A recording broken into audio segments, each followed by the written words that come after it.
Muchas gracias. Tengo que empezar inevitablemente por agradecer a la Fundación Jiménez de Abad que de nuevo me hayan invitado a participar en unas jornadas como las que se están celebrando aquí. Mi perspectiva tiene que ser necesariamente distinta a la del profesor Balaguer, puesto que yo sí que tengo que hacer necesariamente historia, dado que se me ha encomendado simplemente que hable del nacimiento de la Comunidad Autónoma de Aragón, puesto que esta tarde hay otra ponencia sobre la primera reforma del Estatuto y mañana hay otra ponencia sobre no iba a decir la tercera, no, ya era la cuarta o quinta, pero la tercera más importante reforma del Estatuto, la del año 2007. Por lo tanto, yo no me puedo meter más allá de lo que históricamente se me ha encomendado, que es el nacimiento realmente de la Comunidad Autónoma de Aragón. Suele decirse un tópico, esto de que tener cierta edad tiene sus ventajas y sus inconvenientes. No es verdad. No es verdad, tengo que decir que no es verdad. A partir de cierta edad, sobre todo cuando se empiezan ya a cumplir, se pasan los 60, son todo inconvenientes. La verdad, ¿para qué vamos a negarlo? No es verdad ese tópico de que todo son ventajas e inconvenientes, la verdad. Pero entre tanto inconveniente, que uno va descubriendo casi a diario, entre tanto inconveniente, de cuando en cuando surge alguna ventaja. La ventaja es que uno tiene memoria. Y al tener memoria, porque tiene pasado, claro, y esto es otra cosa que tiene la edad, que uno tiene ya más pasado que futuro, pero tiene una memoria. Entonces, en mi caso, pues yo puedo decir que primero tengo recuerdos de aquella época, del nacimiento de la Comunidad Autónoma de Aragón, y también hace ya mucho tiempo escribí algunas cosas sobre el nacimiento de ese primer estatuto en el año 82. Entonces, me van a permitir que vaya mezclando precisamente eso, recuerdos y de lo que escribí, de lo que yo mismo viví más o menos directamente, no como político, pero sí como participante en algunos de los acontecimientos que tuvieron lugar en aquel entonces. Quizá alguno de ustedes se sorprenda, el profesor Balaguer ha hablado de Andalucía y es de Almería. Yo soy de Jaén. Quizá una de las ventajas que a la larga tiene el Estado de las Autonomías es que yo no he tenido nunca que pedir disculpas en Aragón por estudiar el proceso autonómico aragonés ni por hablar de Aragón. Mi idea inicial y sobre en realidad lo que prácticamente quería hablarles a ustedes es la siguiente. El proceso autonómico aragonés, como todos los procesos, pero bueno, del que hablo es del aragonés, es un episodio más dentro de la transición española a la democracia. Es decir, no se puede entender el proceso autonómico aragonés, el nacimiento de la Comunidad Autónoma de Aragón, si se desliga de la transición española a la democracia, si no se enmarca y si no se entienden todo lo que pasó en aquel periodo tan difícil, tan convulso, tan improvisado. Hablaba el profesor Muñoz Machado esta mañana de improvisación. Estoy absolutamente de acuerdo con la mayor parte de las cosas que ha dicho. Efectivamente, a partir de la indefinición constitucional hubo que improvisar, con mayor o menor acierto, pero hubo que improvisar. Fue un periodo, aquel de la transición, un periodo realmente difícil, porque además, esto lo han señalado algunos autores. Quiero recordar que Javier Pérez Royo fue uno de los que primero empezó a subrayarlo. El periodo constituyente español tuvo una característica, y es que planteó llevar a cabo al mismo tiempo una transición de un Estado, de una dictadura, de un Estado dictatorial, a una democracia, y a la vez llevar a cabo una transición también desde el punto de vista de la estructura del Estado. Es decir, planteó a la vez pasar de un Estado unitario a un Estado políticamente descentralizado, proyectado hacia el futuro a partir de la Constitución, todo lo que se quiera, pero al fin y al cabo eso es lo que planteó. Claro, son dos procesos que ya por separado son difíciles. Si se consideraran separadamente, transitar de la dictadura a la democracia es difícil, transitar de un Estado unitario a un Estado descentralizado es difícil, pero llevarlas las dos cosas a la vez, realmente yo no estoy en disposición de decir si aquello fue una temeridad o no, pero buena parte de temeridad sí que hay que seguramente señalar que algo de eso tuvo. Luego, si salió mejor o peor es otra cuestión, pero que fue realmente una apuesta complicada. Yo diría que sin lugar a dudas. Otros países no lo hicieron así, nosotros no. Seguramente porque no había más remedio. Efectivamente, lo comentaba antes el profesor Balaguer, es verdad, todos nos acordamos de aquellas primeras manifestaciones en las cuales era imposible no gritar libertad, amnistía y estatuto de autonomía. Políticamente se planteó así, es verdad. Políticamente se planteó desde el principio que sin democracia no habría descentralización, pero tampoco habría descentralización si no había democracia. Es decir, que ambos términos, democracia y descentralización, iban a ir unidos necesariamente. Y esto fue, yo creo, que una de las primeras características de nuestro proceso constituyente. Bueno, pues el proceso autonómico aragonés hay que enmarcarlo precisamente, como digo, en este contexto.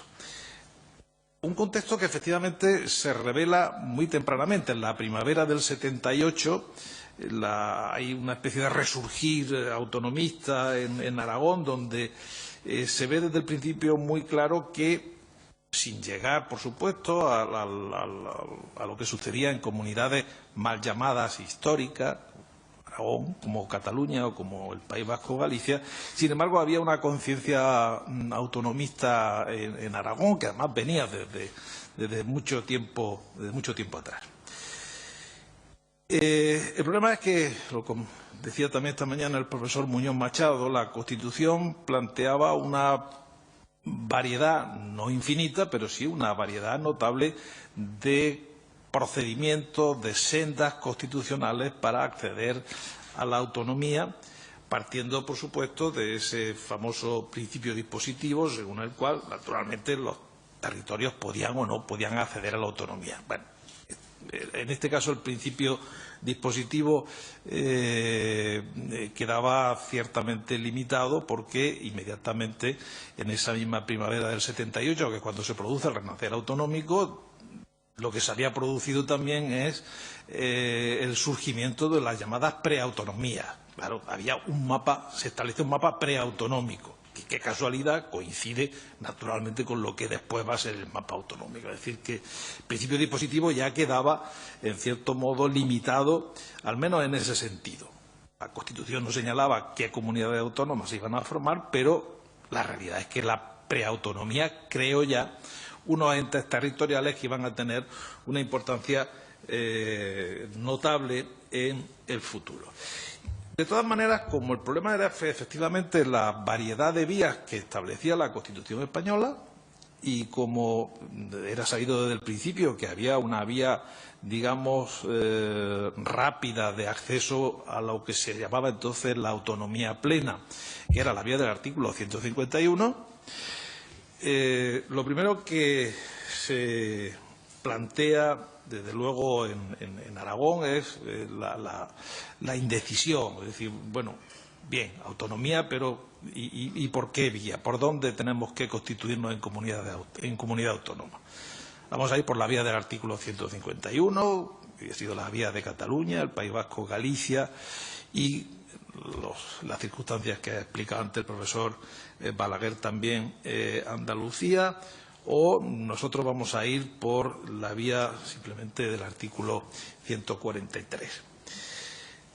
Pues el problema es que algunos ayuntamientos lo tuvieron claro desde el principio y el problema se planteó porque el Ayuntamiento de Zaragoza, que además tenía la mayoría de población, de la provincia de Zaragoza y de todo Aragón, el Ayuntamiento de Zaragoza, entonces dirigido por el recordado Ramón Sáiz de Baranda, optó desde el principio por una vía autonómica, es decir, tenía claro que desde el principio Aragón tenía que ir por la vía del artículo 151.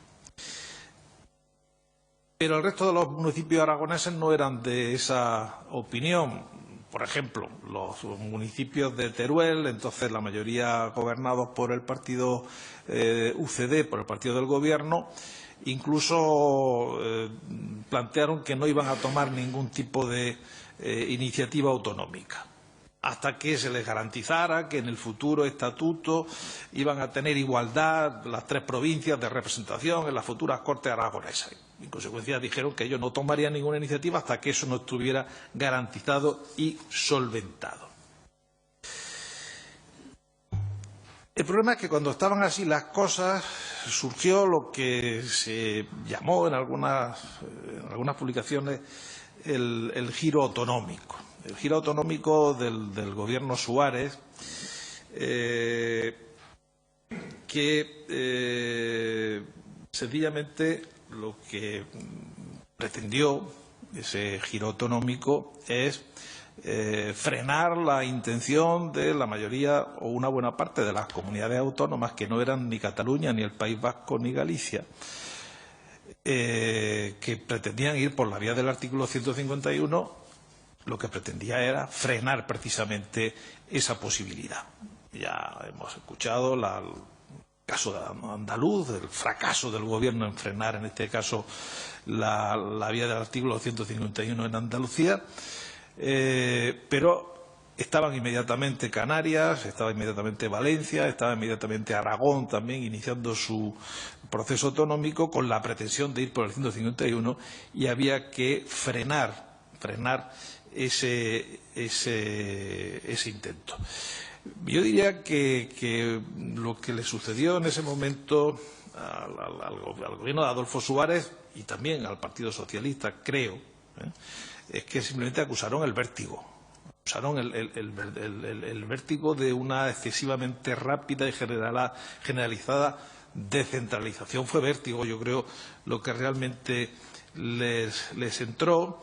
Y entonces empezaron a realizar una lectura de la Constitución según la cual solamente el 151 era una vía excepcional para Galicia, para Cataluña, el País Vasco, y las demás comunidades autónomas tenían que ir por la vía normal, por las vías ordinarias del 143 de la autonomía. En ese momento el Gobierno no sabía que empezaba naturalmente la sin par carrera de las liebres y de las tortugas famosa que luego popularizó Javier Pradera, y que ha llegado y llega precisamente hasta hoy, esta visión de los procesos autonómicos como carrera, donde unas son liebres y otras son tortugas.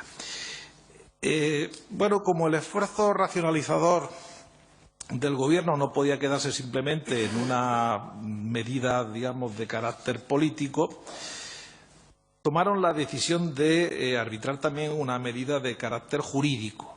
Entonces aprovecharon que, estamos hablando a principios de 1980, aprovecharon que se estaba tramitando en las Cortes la ley orgánica reguladora de las distintas modalidades de referéndum, y pues casi, como suele decirse, aprovechando que el Pisuerga pasa por Valladolid, dijeron, bueno, pues esta es la oportunidad para introducir aquí algún tipo de normas que impida la iniciativa de los ayuntamientos por la vía del artículo 51. Y entonces introdujeron en esa ley orgánica de referéndum un artículo, el artículo 8, mediante el cual los ayuntamientos, aprovechando que regulaban el referéndum de ratificación de la iniciativa autonómica, incluyeron una norma en la cual obligaban a los ayuntamientos a especificar si querían ir por la vía del artículo 151, es decir, de la autonomía rápida y plena.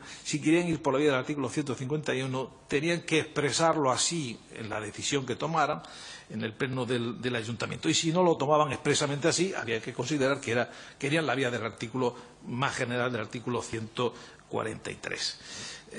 Claro, aquello desde el principio era de una constitucionalidad más que dudosa, puesto que la ley, con pretexto de regular un referéndum, habían incluido algo que la Constitución separaba, que era la iniciativa autonómica. Una cosa era la iniciativa de los ayuntamientos y otra cosa era la ratificación mediante referéndum. Bueno, como esta medida jurídica jamás fue recurrida por nadie, pues ahí quedó. Es decir, la inconstitucionalidad hay que simplemente presumirla.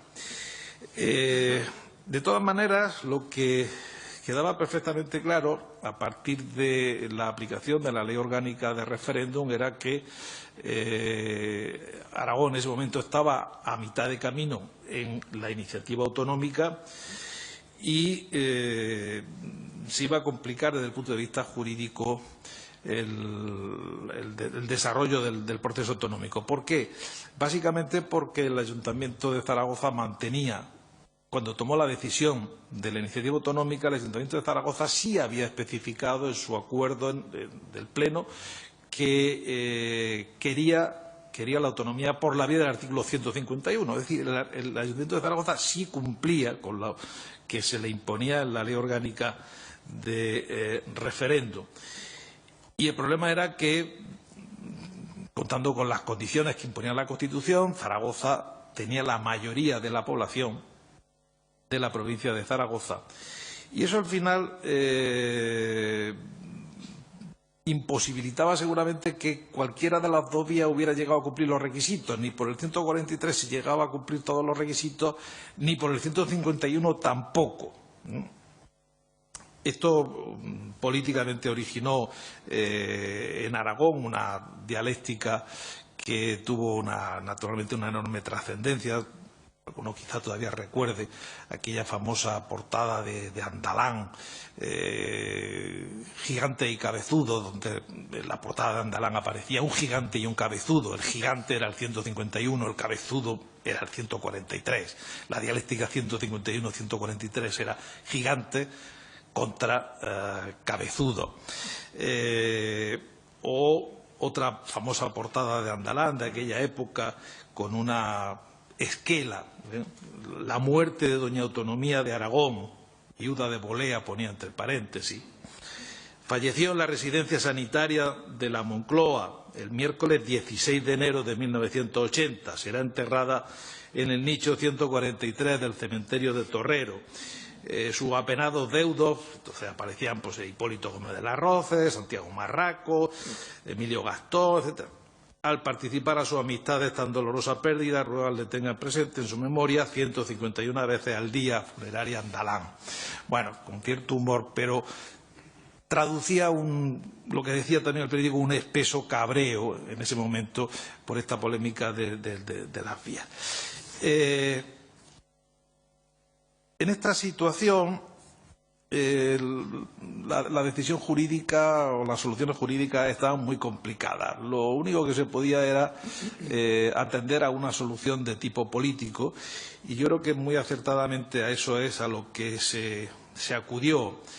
Es decir, a recuperar el consenso entre las fuerzas políticas que había hecho posible la Constitución y el desarrollo de los primeros estatutos, y que se había perdido. Inexplicablemente se había perdido ese consenso hasta llegar a esta situación de bloqueo. ¿Cuál fue la solución? La solución fue, y voy a abreviar un poco, la solución fue crear un órgano político, un órgano que se llamó la Mesa de Partidos, donde se integraron todas las formaciones políticas con representación parlamentaria y municipal de las tres provincias aragonesas.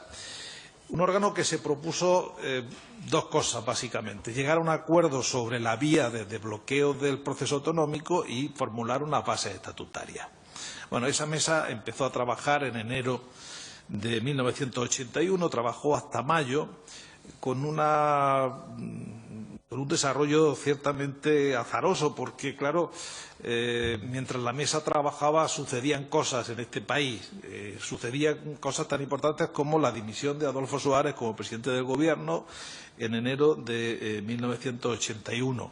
sucedían cosas tan importantes como el intento de golpe de Estado del 23F, también de 1981. Incluso a nivel local sucedían momentos críticos tan importantes como la dimisión, por ejemplo, de Bolea, que había sido el presidente de la preautonomía aragonesa desde el año 78, o en la propia mesa de partido hay momentos en que el PAR, que formaba parte de la mesa, abandona la mesa por discrepancias, sobre todo por lo que dicen en aquel momento los representantes del PAR, que los dos principales partidos, el Partido Socialista y la UCD, están negociando al margen de la mesa de partido. Están negociando en Madrid para imponer una solución a Aragón. Bueno, en realidad la tal negociación, si se le puede llamar de esa manera, no era sino el encargo que efectivamente había llevado a cabo el gobierno de UCD, consensuado, yo creo, con el Partido Socialista, el encargo a una comisión de expertos, a la famosa comisión Enterría, de la que hablaba también esta mañana el profesor Machado, para ofrecer una guía de bloqueo de la situación autonómica, de salida hacia adelante del estado de las autonomías. Bueno, el caso es que finalmente esa mesa de partidos tuvo su final, hicieron un trabajo yo creo que apreciable, llegaron a la conclusión de que Aragón efectivamente tenía que ir por la vía del artículo 143, sentaron unas bases estatutarias, consensuado todo menos la futura composición también de las Cortes de Aragón, que seguía siendo un tema sobre el cual no había forma de ponerse de acuerdo, pero al fin y al cabo este era el camino realmente ya abierto para terminar el proceso autonómico aragonés. Yo creo que también ayudó mucho a ese final del proceso autonómico aragonés algo que ha citado esta mañana el profesor Santiago Muñoz Machado, pero quizá él por pudor no le ha dado la importancia que yo sí que le doy. Y yo, con la perspectiva ya también de los años, un poco recordando estas cosas, yo creo que fue muy importante la comisión de expertos presidida, la llamada comisión de Enterría.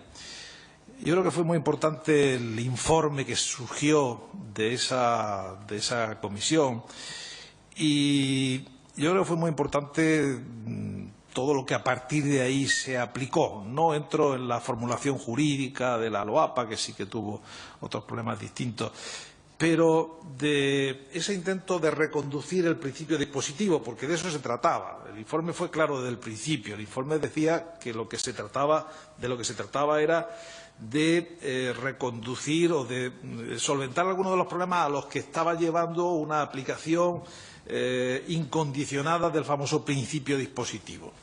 Y en base a eso, el informe yo creo que planteaba cuestiones muy importantes y daba soluciones muy importantes, no solamente desde el punto de vista competencial. Lo decía también esta mañana el profesor Muñoz Machado, no estaba claro en la Constitución si todas las comunidades autónomas iban a tener o no competencias legislativas. No estaba claro, más bien estaba claro lo contrario, que solamente unas las tendría y otras no. Bueno, el informe, por ejemplo, en ese sentido aboga claramente por uniformizar digamos, las instituciones de las comunidades autónomas. Es decir, todas las comunidades autónomas van a tener su asamblea legislativa, van a tener su gobierno y, por lo tanto, sus competencias legislativas. Incluso las comunidades, el informe lleva a cabo algo que luego se dijo que eran recortes, que eran limitaciones. Bueno, limitaciones que efectivamente entonces parecían limitaciones. Por ejemplo, el número de consejerías que iban a tener las comunidades autónomas del 143. Limitaciones que ahora se están cumpliendo. Entonces parecían barbaridades y ahora resulta que se están cumpliendo. Quizá había alguna otra limitación que a lo mejor se podría volver a estudiar de aquellas que contenía en el informe. Bueno, el informe además contenía una solución de carácter político que fue, yo creo que muy importante. La solución de carácter político fueron los pactos autonómicos de julio de 1981, que son los que efectivamente ya terminarían de desbloquear los procesos autonómicos. Bueno, Pues justo en este momento, cuando se hace público el informe de las comunidades, el informe Enterría, el informe sobre las comunidades autónomas de la Comisión Enterría, y se formulan los pactos autonómicos, en ese intermedio es cuando Aragón culmina su proceso autonómico con la convocatoria de la Asamblea Mixta de Parlamentarios. Y ya yo creo que el resto no tiene excesivo interés. Y en agosto del año 82, unas páginas que hoy ya, si las consultamos, están amarillas en los periódicos, se publica el Estatuto de Autonomía de Aragón y se termina, o nace, efectivamente, esta Comunidad Autónoma de Aragón. Nada más y muchas gracias.